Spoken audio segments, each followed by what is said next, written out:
Audio Jungle. Audio Jungle. Audio Jungle.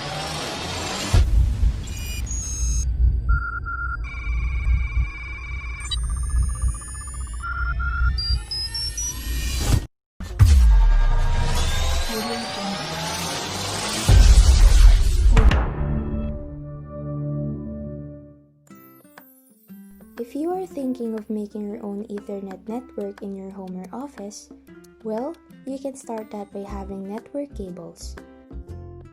Straight through cable to connect a computer to router, and crossover cable for connecting two same devices. Let us discuss first the process of making a crossover cable. First, prepare the following tools. 1. Ethernet cables. Category 5E or Cat5e, the standard wire for cabling. 2. RG45 connector for Cat5e. 3. RG45 crimping tool. 4.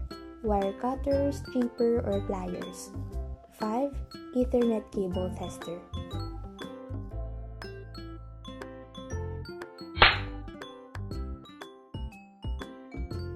Then, let's proceed with the actual process.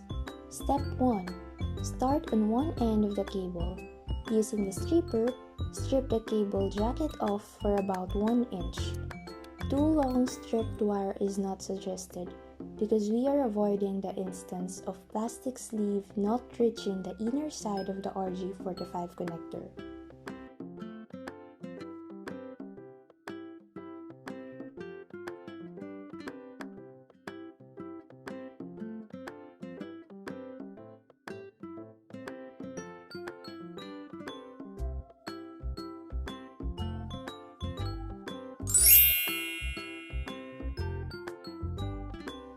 Step 2.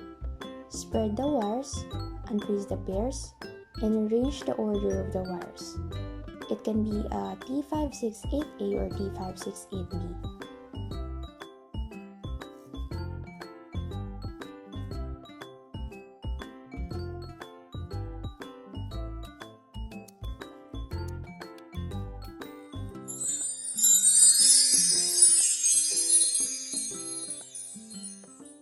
Step 3. Trim to even the ends of the wire and leave the half-inch length of the wire. By doing so, crimping tool can be used. Then, flatten the ends of the wires.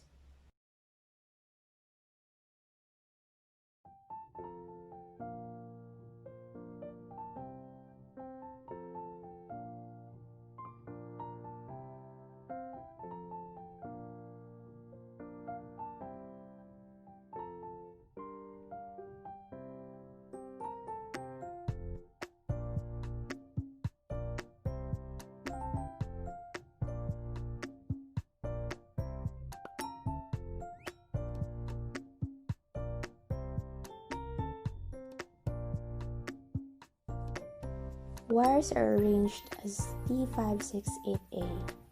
Green, green, orange, blue, blue, orange, brown, brown.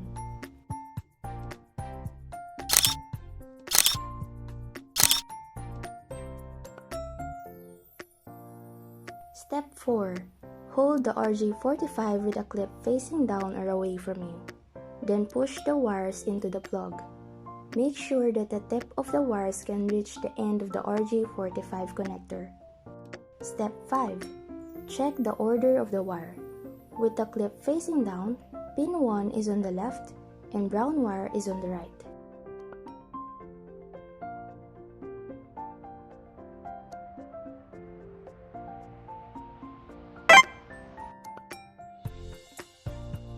Step 6. Crimp the RG45 with the use of the crimper.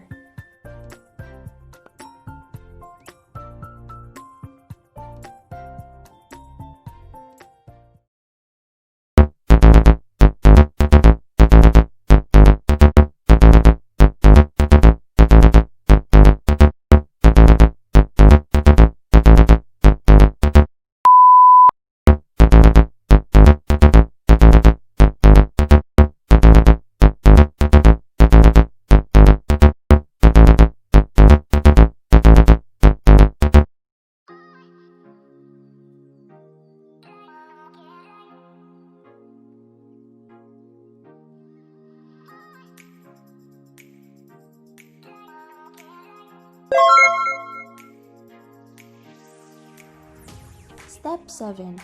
Hold the other end of the cable and repeat the same process we did on the other end earlier.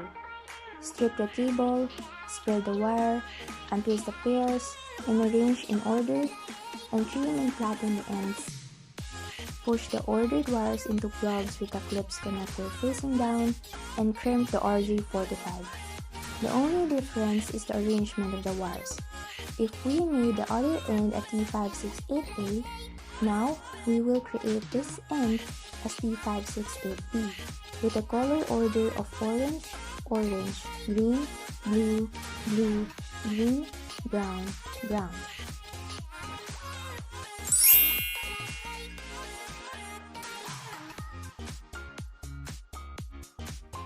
Step 8. Plug in the two ends of the cable to the cable tester to test the Ethernet cable. If the number combination is 1 and 3, 2 and 6, 3 and 1, 4 and 4, 5 and 5, 6 and 2, 7 and 7, 8 and 8, then your work is successful.